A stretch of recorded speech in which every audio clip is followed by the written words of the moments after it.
नमस्कार, मैं संजय मिश्रा और एक बार फिर से शीज़ान तुनिशा का जो प्रकरण रहा है, जिसपे हमारे लाखों करोड़ों लोगों की निगाह है, उस प्रकरण में हम कुछ नया अपडेट देने वाले हैं और हम बात करने वाले हमारे साथ तरुण जी हैं, हम उनसे आगे बात करेंगे। अभी फ़िलहाल के लिए आपको बता दूँ कि जो लोग शीज़ान का अपडेट चाहते हैं, शीज़ान के मामले में वसई कोर्ट में 2 तारीख को सुनवाई होनी है, 2 मई को और वो पूरा मामला क्या है, वो हम तरुण जी से बात करेंगे और तरुण जी का पक्ष क्या होगा, तुनिशा की फैमिली में उनकी मम्मी कैसी हैं, उनके बारे में भी हम चर्चा करेंगे, बात करेंगे, तो आप हमारे साथ लगातार बने रहिएगा। ये सेशन जो है बहुत ही इम्पोर्टेंट है, अभी तक जो केस जो चल रहा है, उसमें क्या-क्या अपडेट्स हैं और क्या-क्या जानकारियाँ हैं, आज हमारे साथ तरुण जी हैं, एक्सक्लूसिव बातचीत हमारे साथ हो रही है, जो आप सिर्फ़ हमारे साथ जुड़ के देख रहे हैं मेट्रो सिटी समाचार पर। तरुण जी, आपका स्वागत है मेट्रो सिटी समाचार के इस खास एपिसोड में। तो आप कृपया ये बताइए कि अभी आगामी जो 2 मई का जो तारीख पड़ी है 2 मई की, वो क्या है एक्चुअली? 2 मई की तारीख इस प्रकार है कि मुझे भी कल ही पता चला था कि ऐसी कोई पिटीशन फाइल की गई है सीज़ान के द्वारा कोर्ट के अंदर। उन्होंने पासपोर्ट मांगने की प्रक्रिया में गए हैं कि उनको पासपोर्ट रिटर्न किया जाए। उनको खतरों के खिलाड़ी सीज़न 13 में भाग लेना है। पर जहाँ तक मुझे खबर है, भाग लेना एक अलग पहलू होता है और भाग के लिए बुलाया गया वो एक अलग पहलू है कि मुझे बुलाया गया है। ये भाग लेना चाहते हो, ऐसा उनका ऐसा बोलना है। जहाँ पे मैंने बहुत सारे न्यूज़ में भी पढ़ा, पेपर्स में, आर्टिकल्स में और बहुत सारे ऑनलाइन सोशल मीडिया प्लेटफॉर्म पे भी ये आ रहा है कि he is been approached. Approach is a different thing to decide to appoint और he is going to be part of it. तो ऐसा कुछ लेटर उस पिटीशन में कहाँ पे भी नहीं है। उनका ऐसा बोलना है कि हमारी स्पेकुलेशंस जो ऐसा होता है कि हाँ मुझे ले सकते हैं, तो ये स्पेकुलेशन पे शायद उनकी एक पिटीशन है। जैसे उन्होंने पहले भी एक स्पेकुलेशन पिटीशन फाइल की थी कि उनके बाल ना काटे जाए, वो जल्दी बाहर आ जाएंगे, उनको फिर से शूटिंग में लिया जाएगा, पर उस सीरियल से भी उनको निकाल दिया गया। तो अभी ये भी एक स्पेकुलेशन है जिस हिसाब से इन्होंने ये पिटीशन फाइल की है। तो अभी देखते हैं, हम 2 तारीख को उसको जाके अपोज करेंगे। 2 मई को उनका जो पिटीशन डाला है कि उनको पासपोर्ट दिया जाना चाहिए।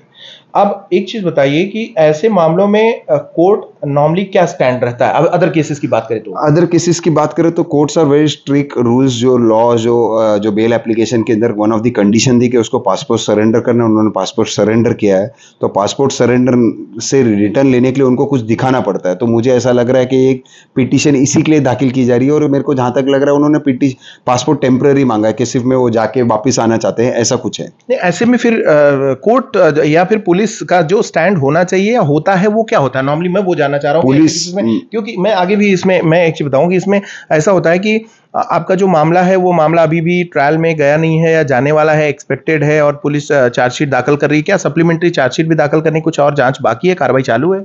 जिस हिसाब से मुझे जहाँ तक याद है, जब ये चार्जशीट फाइल हुई थी उसके बाद 173 की प्रक्रिया हुई थी, 173(8) सीआरपीसी। उसके अंदर there is a supplementary chargesheet जो कभी भी फाइल हो सकती है। That is further investigation which goes on.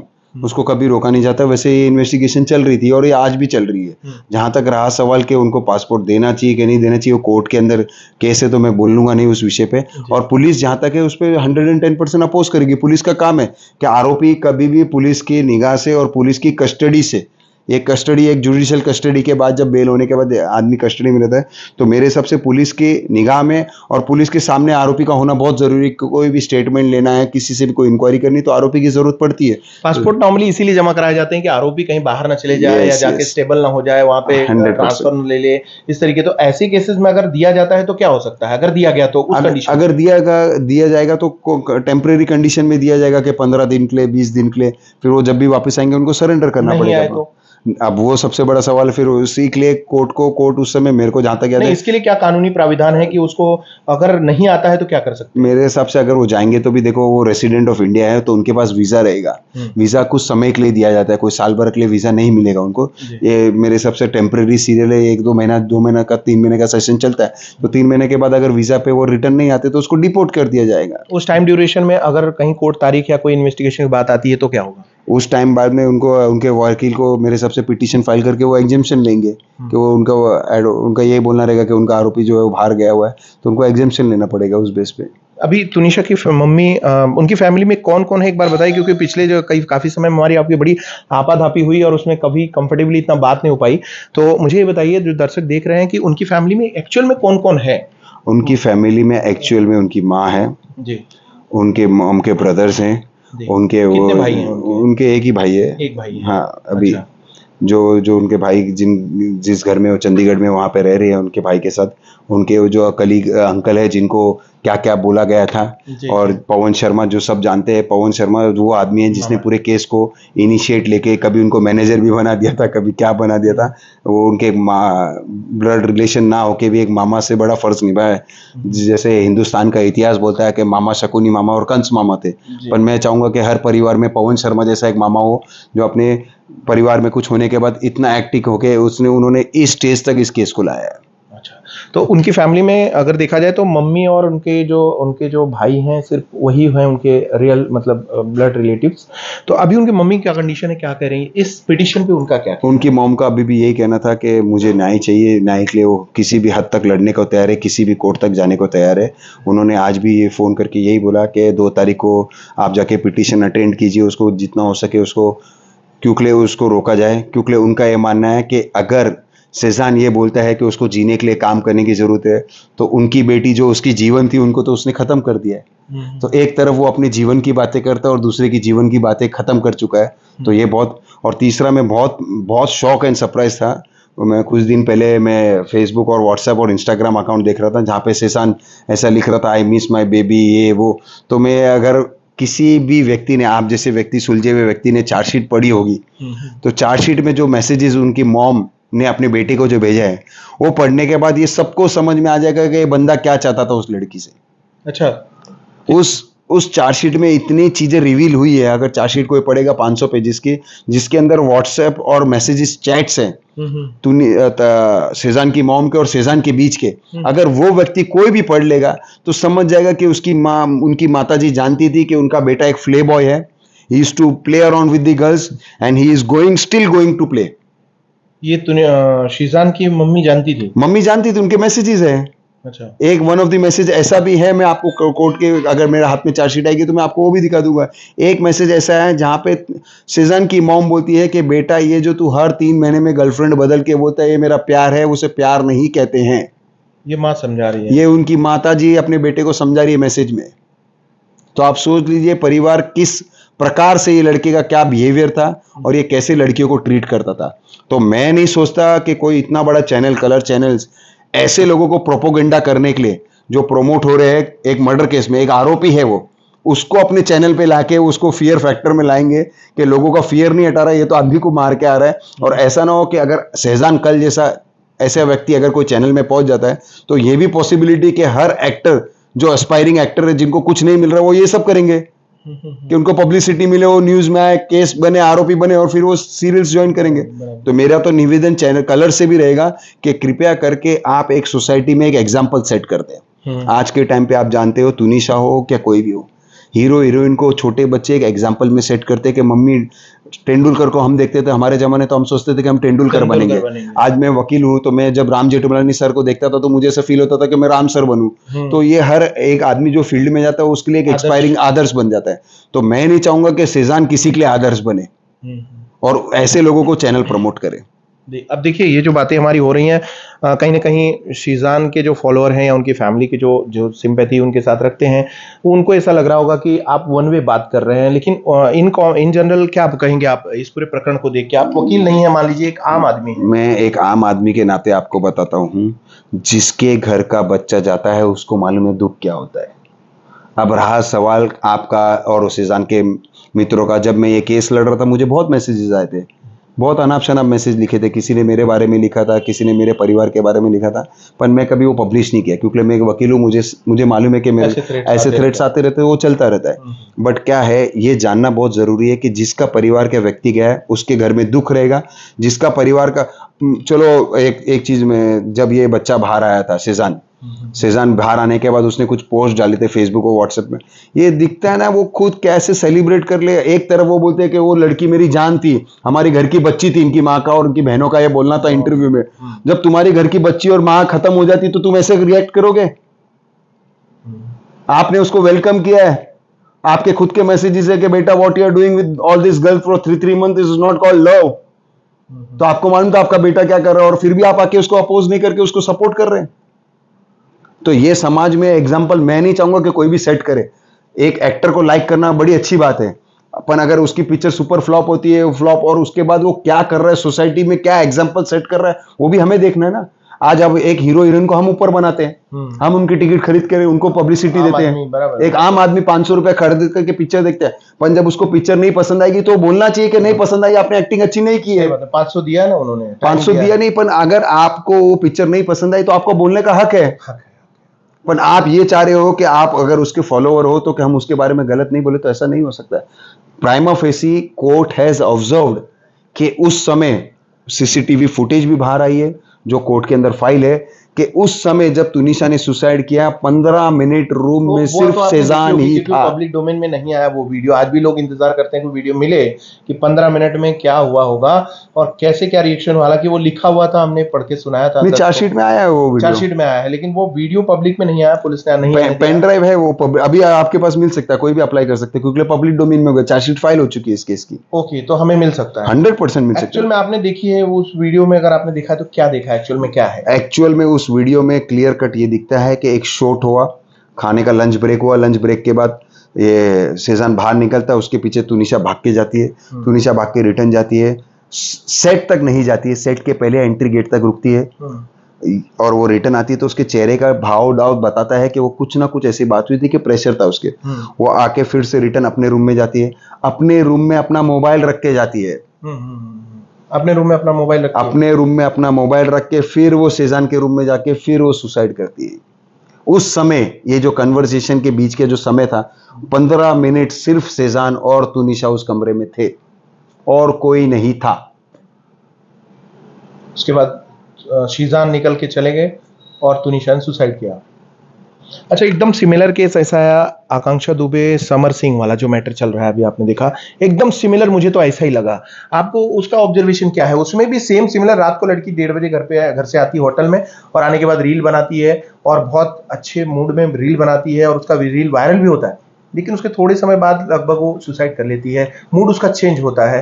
तो ये कितना सिमिलर है, मुझे लगा कि एज ग्रुप देखेंगे अगर शीजान की और समर सिंह की, सिंगर की, तो एज उनका भी है, और इधर देखेंगे तो तुनिशा का जो जैसे एज थी और ऐसे ही आकांक्षा की भी एज थी।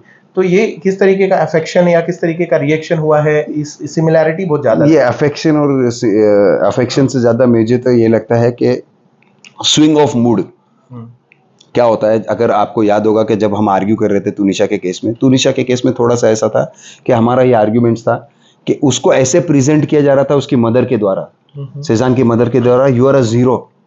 वो कैसे प्रेजेंट किया जा रहा था कि जब तुनिशा का ब्रेकअप उनके बेटे के साथ हो गया, फिर भी उनके माँ के कंटिन्यूसली कॉल तुनिशा को जाने का, उनको जाके ये बताने का कि तुझे बेटा मेरे बेटे ने इसलिए छोड़ दिया क्योंकि तू ऐसी नहीं दिखती, तेरा ऐसा रूप रेखा है, तू ऐसा एक्ट करती है, वो लड़की पुरानी वाली वो इतनी खूबसूरत है, उसको रिलेशन बांधना ऐसा हमारा क्लेम था ये, क्योंकि पिछले आर्ग्यूमेंट्स जो थे वो इन कैमरास हुए थे, इसलिए लोगों को पता नहीं क्या आर्ग्यूमेंट्स हुए, तो ये आर्ग्यूमेंट्स थे, ये प्रेजेंट किया गया। मिश्रा जी फिर एक बार कहेंगे, उनके जो वकील हैं, कि आप इन कैमरा करवाते हो बाद में पब्लिक में बताते हो? नहीं, पर अभी तो डोमेन में है सब।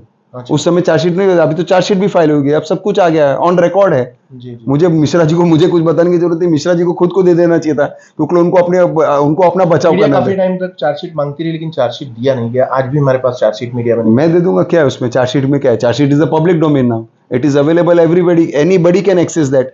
और ये जो मैं बोल रहा हूँ मैसेजेस है सारे, ये सारे ऑन रिकॉर्ड मैसेजेस है उनके मॉम के। जिया खान और सूरज पंचोली के जो प्रकरण है उसमें 306 धारा लगी थी, लेकिन उसमें सूरज पंचोली बाइज्जत बरी हो गए। बाइज्जत बरी नहीं, जहां तक मुझे याद है उसमें कॉश ऑफ एफआईआर हुई है, कोर्ट ने, हाई कोर्ट ने उसको एफआईआर को कॉश किया है।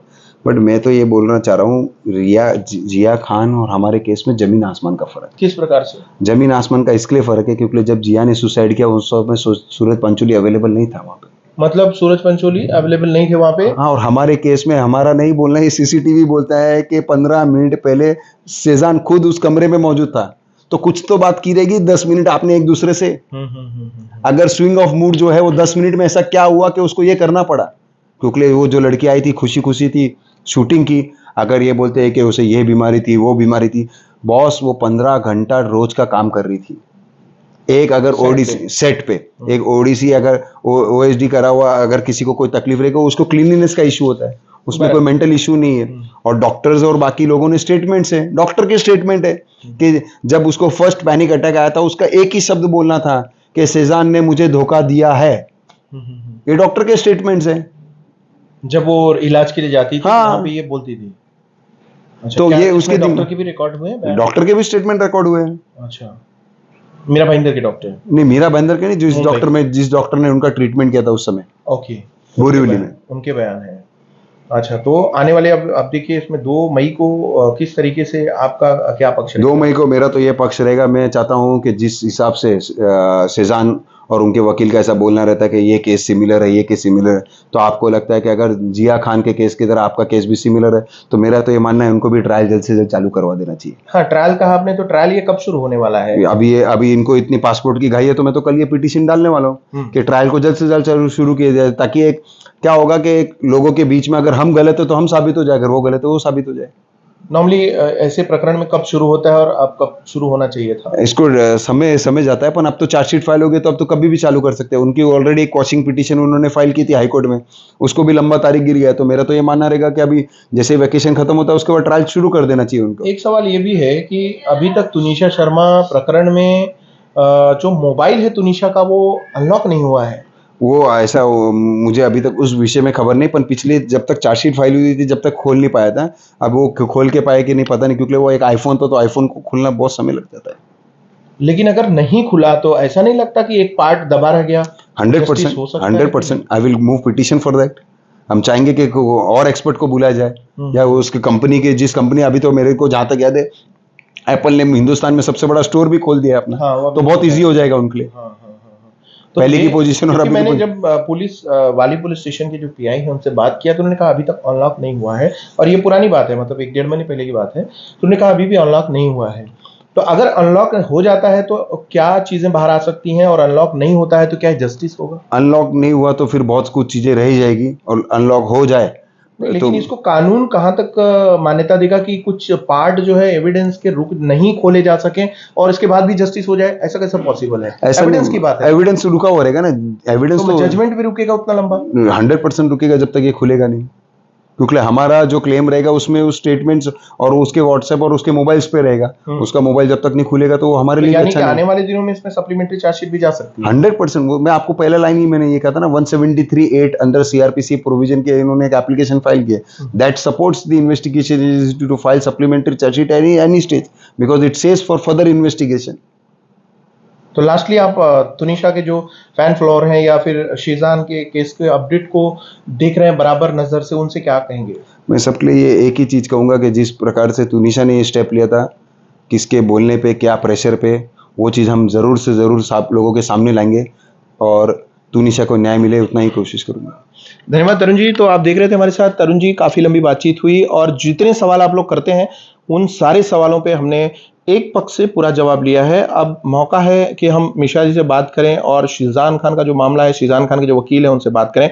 मैंने कई बार प्रयास किया लेकिन इस प्रकरण में मुझे वहाँ से कोई पॉजिटिव रिस्पांस नहीं मिला है, और कहीं ना कहीं आप लोग भी कमेंट करके देखते हैं, बार बार कहते हैं कि भाई एक ही पक्ष चलता है।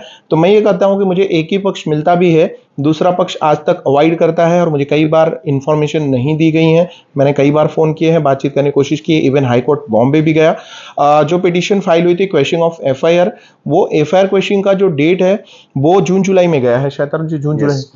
जून जुलाई का एक्सपेक्टेड उसका डेट वही है। मुझे एक्चुअल में डेट मुझे नहीं मालूम है, आपको शायद मालूम हो। तो अभी उस क्वेश्चन ऑफ एफआईआर में जो कहा जा रहा है टेक्निकली कि उसमें कुछ जो है रिजल्ट्स तो है नहीं, ऐसा कहा जा रहा है, बाकी कोर्ट जाने, वो कोर्ट का पार्ट है। तो उसमें जो अपडेट होगा हम आपको बताएंगे। प्रयास करेंगे कि शीजान या उनकी फैमिली से लोग आपसे जुड़े, आप लोगों से बात करें, हमारा प्रयास वही रहेगा। तो हमारे साथ जुड़ने के लिए आप सभी का धन्यवाद, आभार। मैं संजय मिश्रा, देख रहे हैं आप ये खबरें और सारा अपडेट मुंबई से शीजान तुनिशा का। लगातार अपडेट्स के लिए हमारे साथ बने रहें, देखते रहें मेट्रो सिटी समाचार।